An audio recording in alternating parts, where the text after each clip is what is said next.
Good night, dear listeners. Welcome to another episode of Sleepy Voyages.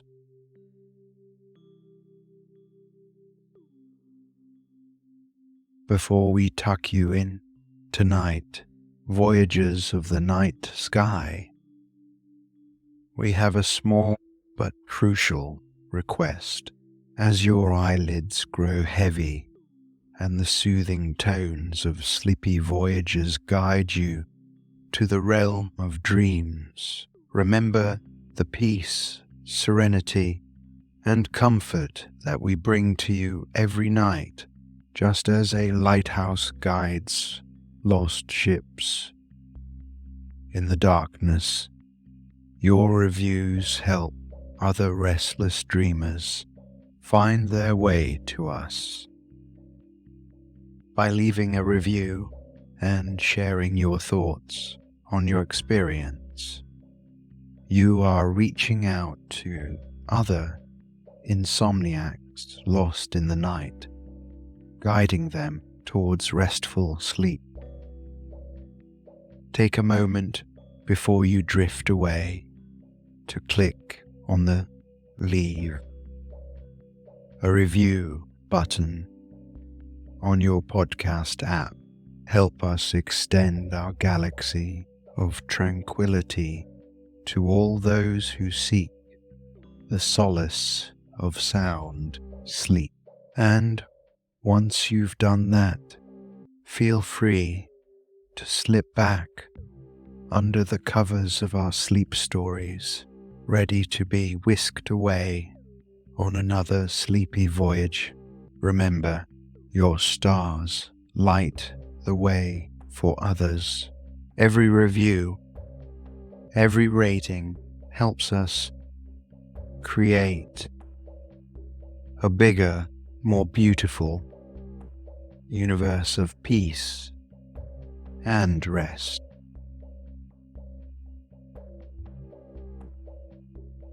Nestled amidst the rolling hills and emerald meadows of the English countryside lies an old mansion. The mansion's stone walls, covered in creeping ivy, have stories etched into every brick, whispered secrets that only the winds have heard. On this particular day, the air is thick with mist. The sprawling gardens outside seem to merge with the horizon, their boundaries blurred, as if nature itself is trying to reclaim the land. Silhouetted against the fog, the towering trees cast long, undulating shadows, their limbs swaying softly with the rhythm of the breeze. This mist carries with it the scent of damp earth and distant rain, a refreshing and grounding aroma that reminds one of nature's embrace. As the day wanes, the silver glow of the moon begins to pierce through the fog, casting a muted luminescence over everything it touches. This mansion, isolated yet magnificent, promises a world of adventures and mysteries waiting to be unraveled within its wall. Every window pane, stained with the hues of countless sunrises and sunsets, seems to beckon with tales of days gone by. From the outside, all is quiet, serene, as if the mansion and its surroundings are caught in a timeless dance. But within, the muted sounds of laughter and footsteps betray the presence of its newest inhabitants. 4 children each, with their own dreams and fears. The story of Narnia is about to begin. In a corner of a room, behind the doors of a seemingly ordinary wardrobe, in an expansive mansion nestled among the hills of the English countryside, history whispers through its walls. Every nook and corner holds memories, like footprints left behind by past occupants. Within this realm of antiquity, 4 young souls embark on a journey not of distance, but of discovery. Peter, the eldest, exudes the protective aura of a born leader. His sister, Susan, carries a wisdom beyond her years, a maturity evident in her every gesture. Edmund, with a mischievous twinkle in his eyes, reveals a spirit seeking its place. Then there's Lucy, the youngest. Her infectious curiosity lighting up the dimly lit hallways. Together, their footsteps resonate on the wooden floors, creating rhythms reminiscent of olden tales. They venture through rooms that smell of oak and age, each one telling stories of epics gone by, draped heavy with history. Move with a grace nurtured by time, filtering sunlight that plays on ancient rug. Shadows dance along the walls, not of fear, but of the enchantment of yesteryears. Among the relics of time, there's an anticipation, each room an invitation, each artifact a keeper of secrets. Yet, it's not the artifacts, but their own innocence and unity that will soon usher them into an adventure beyond the realm of ordinary.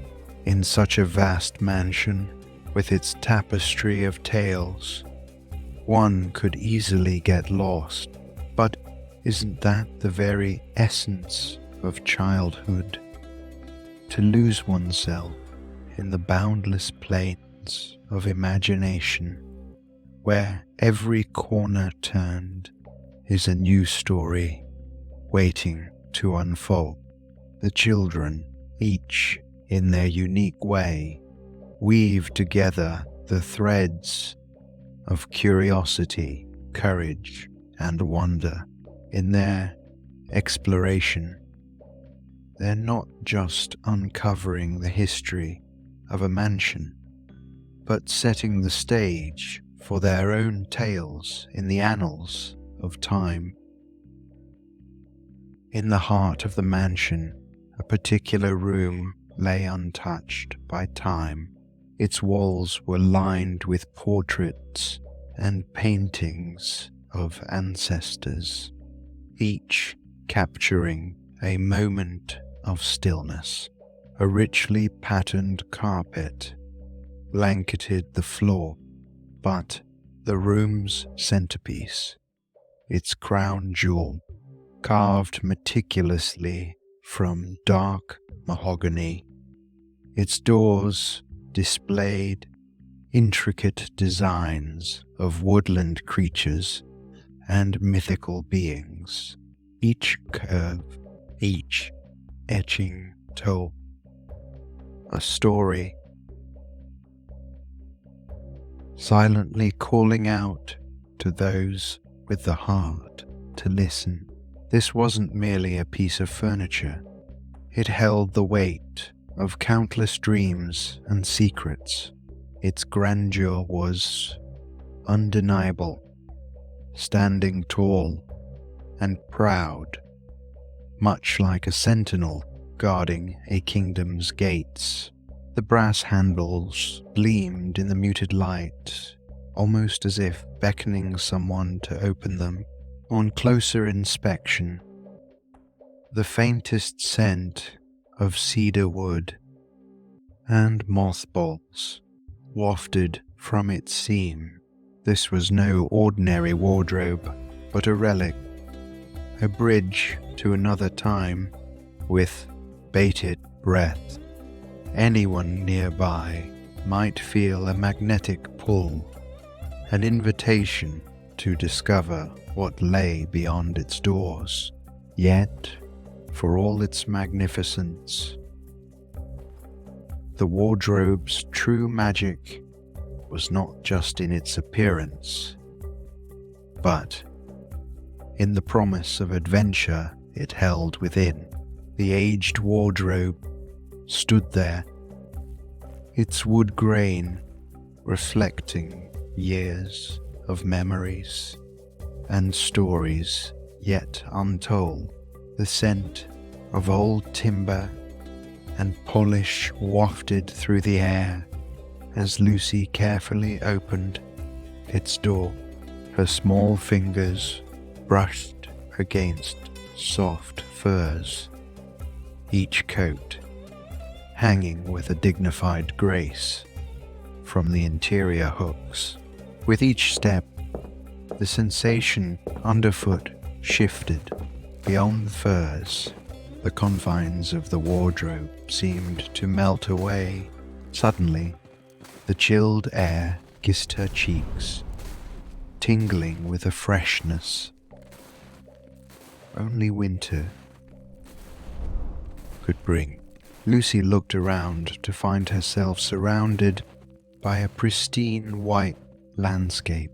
Snowflakes, unique and delicate, fell gently from the sky, finding rest on her eyelashes and the curls of her hair.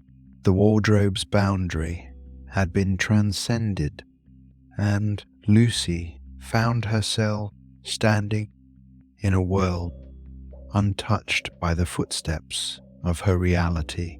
Tall pine trees, adorned with snow, stood as silent witnesses to this miraculous transition. The world was silent, save for the distant murmur of a breeze rustling through the branches. There was magic here, a kind born not just from the unexpected transition, but from the aura of the world itself. It was a realm where every snowflake whispered tales of wonder, and every gust of wind carried the promise of adventures yet to come. This was Narnia in its icy. The forest of Narnia is a realm like no other. Each tree stands tall and elegant, their branches laden with the purest white snow, transforming the woods into an ethereal wonderland. Imagine walking through this forest where each footstep is cushioned by the powdery snow beneath. The world seems muffled in a kind of hush that only a fresh blanket of snow can provide. There's a serenity here, a profound stillness that is almost enchanting, where every sound is magnified, yet softened by the insulating, snowy landscape, the occasional snap of a twig underfoot, or the distant call of a winter bird only accentuates the overarching quiet. The trees, ancient and wise, stand as silent witnesses to the wonders of this land, their bark dark against the shimmering white, creating a stark yet beautiful contrast. The air is crisp, each breath like a sip of the purest, coldest water, invigorating the spirit and refreshing the mind. In this tranquil forest, magic feels tangible, as if one could almost grasp it in the air, the very essence of Narnia present in every snowflake that descends gently to the ground. This enchanting forest, untouched and pristine, offers the promise of mysteries waiting to be unveiled. In the midst of Narnia's vast snow-blanketed expanse, a delicate sound of hooves crunching through the frosty underbrush grew louder. From the gentle shadows of the trees emerged Mr. Tumnus, a curious faun with the upper body of a man and the legs and tail of a goat, the tufts of hair curling from his temples and the soft warmth in his eyes presented a striking contrast against the chilling backdrop. His presence was immediately enchanting. Intrigued by the sight of Lucy, a human child in Narnia's realm, a web of emotions played across his face. There was a hint of surprise, a touch of curiosity, and the lightest shimmer of concern. Lucy, too, felt an unexpected sense of comfort despite the strangeness of this meeting. Their conversations flowed effortlessly, words danced between them, a blend of innocent wonder and age. The faun expressed his amazement at meeting a daughter of Eve, while Lucy shared her astonishment at this magical world hidden behind the wardrobe. Though their backgrounds and worlds were starkly different, there was a shared melody in their heartbeats, a rhythm that connected them in that fleeting moment. Amidst the shared tales and laughter, it was an unspoken bond of trust, a pledge that they would find their paths crossing again in this snowy paradise. For now, it was a brief, magical intersection of two lives, two worlds forever etched in time. Lucy, a young explorer with insatiable curiosity, found herself invited into the quaint home of Mr. Tumnus. This home was a haven tucked away from the biting cold, with walls lined with bookshelves bearing tales from a time gone by. The dim amber light from the fireplace illuminated their surroundings, casting gentle shadows that danced upon the walls. Tumnus, seeing Lucy's wide-eyed wonder, decided to share stories of an older, golden Narnia. He spoke of summers that stretched endlessly, where flowers bloomed in riotous colours, and the air was filled with the melodies of birds. There were tales of vast meadows where creatures of all kinds gathered to dance and sing under the twinkling starlit sky.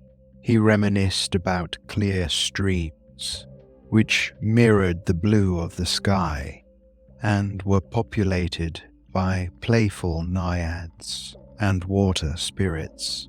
Children once played freely by the lamppost, its light never diminishing, serving as a beacon of hope and joy. Creatures like Tumnus, centaurs, dwarves, and dryads lived harmoniously, each one contributing its own unique melody to the grand symphony of Narnia. The trees were not just silent witnesses. They were sentient, filled with wisdom and tales of their own, always eager to share stories with those who'd listen. Every hill, every valley had its own legend, its own story of bravery, love, or mischief. But as Tumnus continued, his tone shifted, hinting at a change that swept through this paradise, bringing with it a cold, both literal and metaphorical. Yet, even as he shared about the encroaching winter and the rise of the White Witch, a glimmer of hope persisted, for stories are not just about recalling the past, but also about kindling hope for a brighter tomorrow. Lucy, engrossed in the tales, felt a deep connection to Narnia, eager to play her part in its unfolding saga. Edmund, the second youngest of the Pevensie siblings, was often driven by curiosity, a trait that sometimes led him down paths uncharted. The vast wooden wardrobe seemed like any other, yet the allure of its mysterious depths beckoned him. Upon pushing past the layers of fur coats, an unexpected sensation met him. The unmistakable bite of winter cold. It was curious, considering the world he had left behind was devoid of snow. But here, in this unexpected land, a blanket of white lay as far as the eyes could see. His shoes crunched on the fresh snow as he ventured into the forest, a stark contrast to Lucy's serene introduction to this enchanted realm. But, as fate would have it, Edmund wouldn't meet the gentle Mr. Tumnus on this initial foray. Instead, he came face to face with a woman of haunting beauty, her skin as pale as the snow surrounding them, her piercing eyes locked onto Edmund.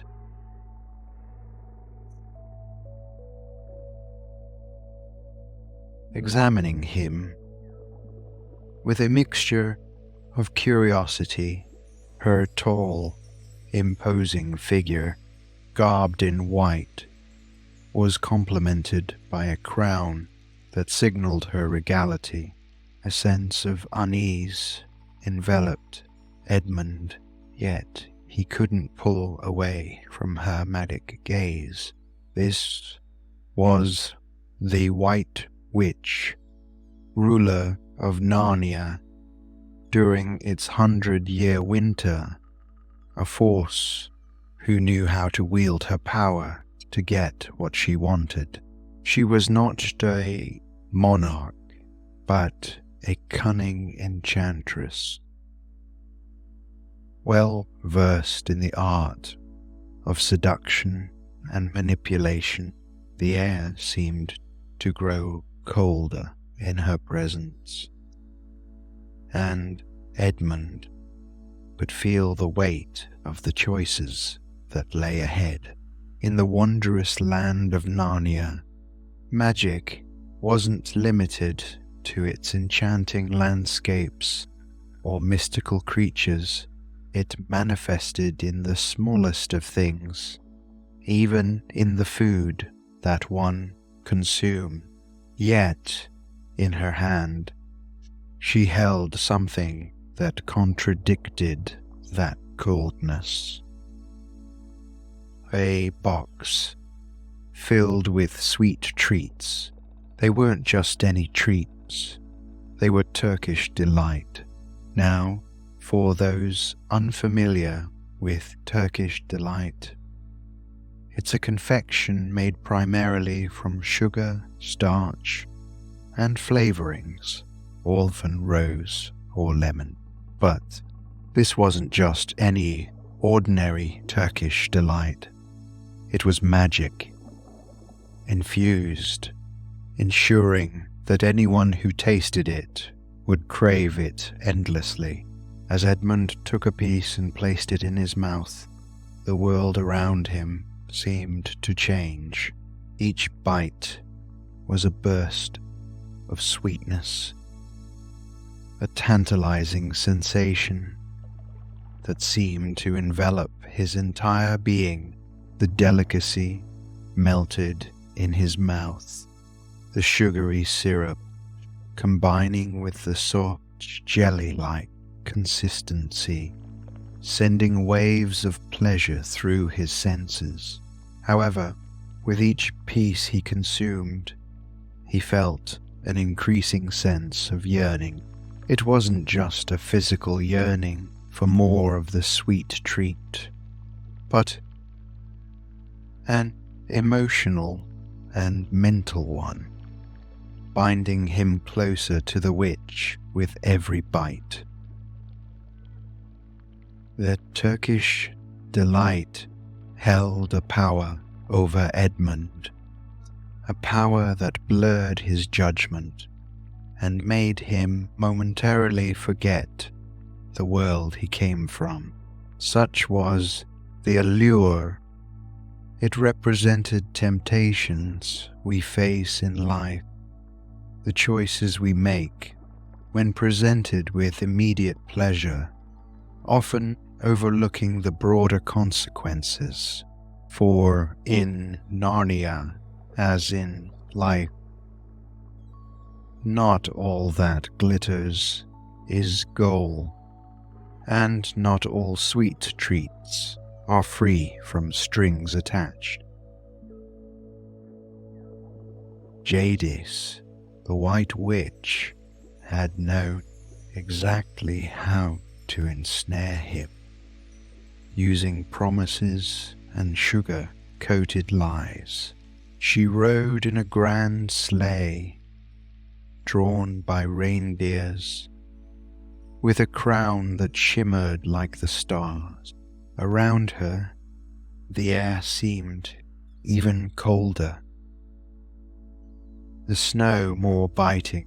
Yet Edmund felt compelled to stay by her side. He gazed at her, not with adoration, but with a mixture of fear and a desperate desire to please. Jadis spoke to him, her voice a cold whisper about the glory he could possess, the power he could wield, and the wonders he could behold. All of this could be his, she implied, if only he'd do her one small favor. Edmund, seeking validation and lost in a web of his own insecurities, agreed to her terms without much thought. He promised to bring his siblings, Peter, Susan, and Lucy, to the White Witch. His blind ambition and the witch's intoxicating power had made him unwittingly become a pawn in a larger game. Unbeknownst to Edmund, this promise would not only alter his path, but would set in motion events that would determine the fate of Narnia itself. For every action in Narnia, there was a reaction, cause and effect. And Edmund's promise was a seed sown in treacherous soil, but like all seeds, even those planted in shadow can find the light, with the potential for redemption and change. Imagine a world where every step is into a dream. For the elder Pevensies, Peter and Susan, their entry into Narnia wasn't merely stepping into another realm, but an embrace of childhood wonderment. The snow crunched beneath their shoes, a sound so crisp, so inviting, as if the snowflakes had been waiting eons just for their footsteps. White expanses stretched before them. Giant trees towered, their branches heavy with snow, bending gracefully, as if nodding to welcome the newcomers. The cold wasn't just a temperature. It was an experience, a gentle caress on the cheeks, a slight pinch at the fingertips. They could see their breath dancing in the air, merging with the frosty surroundings, becoming part of Narnia with each exhale. Susan, with her logical mind, tried to rationalize the impossibility of what she was seeing. But the magic of Narnia is beyond mere reason. Peter, protective and brave, felt a surge of responsibility, not just for his siblings, but for the adventure that awaited them. The world was so still. Every sound seemed magnified, from the distant call of a bird to the soft rustle of a leaf disturbed by the breeze. It was not merely a change in scenery, but a transformation of heart and spirit. For in Narnia, one does not merely observe. One becomes a part of the tale, an integral stitch in its vast tapestry. The enchantment of this realm didn't discriminate between young Lucy's innocence, Edmund's conflicting emotions, or the elder sibling's budding maturity. Each of them, in that moment, stood at the threshold of lessons and adventures, of challenges and revelations. But for now, all that mattered was the sheer awe, the indescribable feeling of stepping into a dream, alive and beckoning. The wardrobe's threshold had been crossed, and the snow-covered realm of Narnia had welcomed not one, but all four of the Pevensie siblings. Lucy, with stars in her eyes, eagerly led her brothers and sister back to the very spot where friendship first blossomed between her and Mr. Tumnus. Path to Tumnus' home was familiar, yet different. The snow beneath their feet seemed more disturbed, and the aura of the forest more somber. Upon reaching the faun's cozy dwelling, what they found was a stark departure from Lucy's tales of a warm hearth and friendly banter. The door was ajar, its hinges groaning softly as winter's gusts nudged it to and fro. Inside, remnants of a struggle were evident. The place had been ransacked, furniture overturned, and the once cozy atmosphere replaced with a chilling silence. On the floor lay a crumpled piece of parchment. Peter, the eldest, reached down and carefully unfolded it. The contents were clear and dreadfully concise. Mr. Tumnus had been taken by the secret police on charges of treason against the White Witch. Their initial joy of discovery was now tainted by a shadow of concern and uncertainty. Lucy's heart weighed heavy with worry for her friend and the others too. This revelation was their first real taste of the White Witch's malevolent grip on Narnia. The siblings, united in their newfound mission, realized that the world of Narnia, with all its magic and allure, also bore tales of courage, sacrifice, and unwavering faith.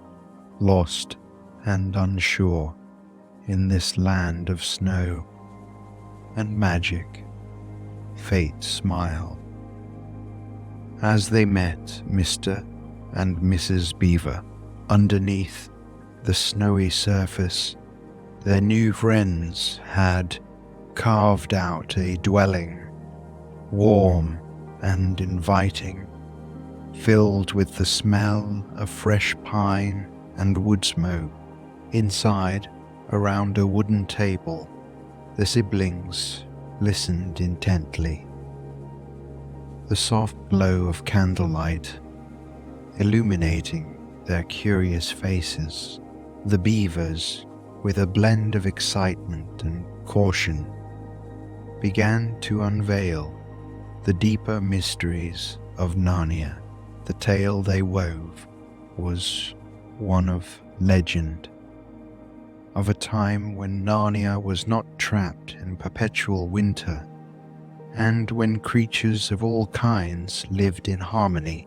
At the heart of their story was a name that seemed to make the very walls of the damned house shiver with anticipation. Aslan, the great lion, whose mere mention brought a mix of hope and reverence in the beaver's eyes.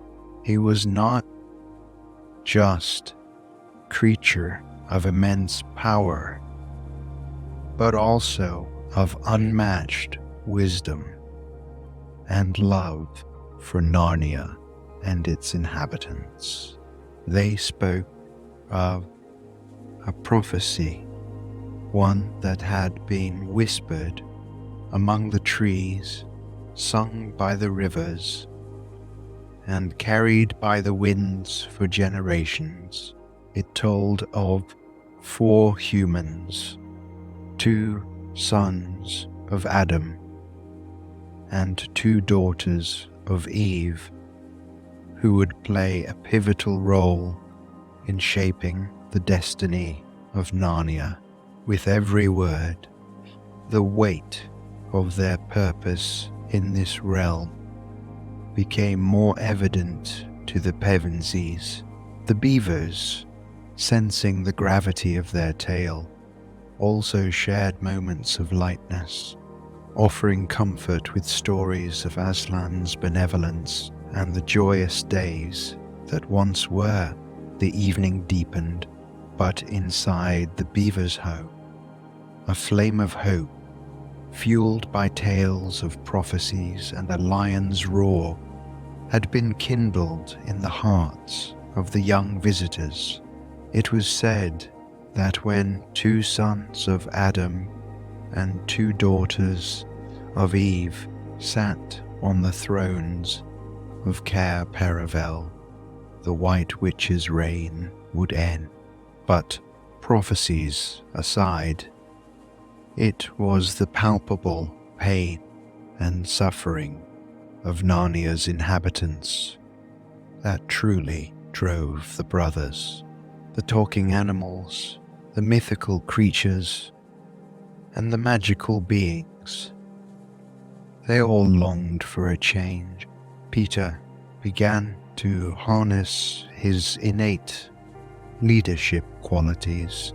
He gathered the Narnians, giving them hope, and instilled in them the belief that they could fight back. Edmund, on the other hand, provided valuable insights into the workings of the witch's mind. Having been close to her, together they strategized, planned, and laid the groundwork for what would become a monumental resistance against the White Witch. The unity of purpose, combined with the magical essence of Narnia itself, began to turn the tide. In that moment, amidst the frozen landscapes, there were clear signs of hope, kindled by the determination of 2 brothers. Edmund had always been a bit more complex than his sibling. The allure of power, of being recognized, was often a seductive call to his ears. It was this desire that made the White Witch's promises sound so sweet, her assurances that he would sit beside her as a prince ruling over Narnia. Yet, reality has a way of piercing through the most intricate veils of deceit. When he returned to the witch, his excitement palpable, he anticipated presenting his siblings and reaping his rewards. But it wasn't to be. His siblings had eluded the witch's grasp. With the guidance of beings loyal to the true spirit of Narnia, the witch's demeanor changed. Gone was the folk's warmth she showed during their first meeting, replaced with an icy fury that matched the land she had cursed. Edmund's heart raced. For the first time, he truly saw the witch for who she was. Her promises, once gleaming with appeal, now felt hollow. The weight of his betrayal pressed down on him. No crown, no title was worth the price of his family. A sick feeling settled in his stomach, a regret more piercing than the cold around him. Desolation filled his eyes, yet deep within, a tiny flicker of hope dared to ignite. He longed for a chance to make things right, a glimmer of redemption, but for now he found himself trapped in a world of his own making. with the cold realization that he was a pawn in the witch's treacherous game. His siblings, Lucy, Peter, and Susan, never gave up on him, always holding on to the belief that the brother they knew and loved was still somewhere inside. The true release from the spell wasn't solely a result of magic or external forces. It was Edmund's burgeoning understanding, the deep remorse for his actions, and the longing to make amends that began to crack the icy spell the witch had cast over him.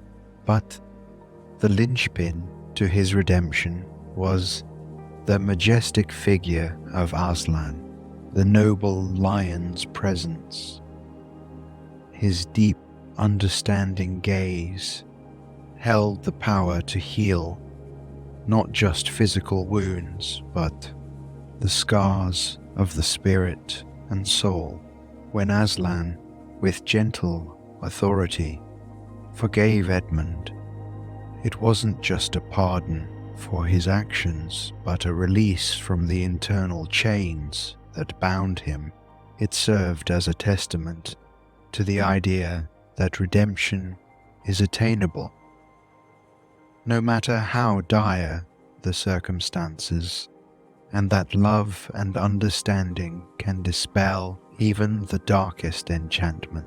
Narnia, once frozen in time under the White Witch's reign, a subtle shift whispered through the land. The once static and crystalline snowdrifts began to soften. No longer did the trees stand as stoic sentinels, trapped in their icy armor. Instead, they subtly shivered as if ready to shake off the long winter that held them captive.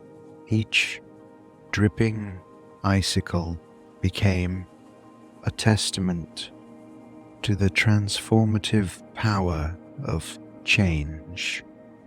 As droplets of melted snow formed tiny rivulets on the forest floor, the creatures of Narnia, for so long held in suspense, sensed the shift in their world. Their once muted and weary eyes now glistened with a budding hope. The air, which had been sharp and biting, began to lose its piercing quality.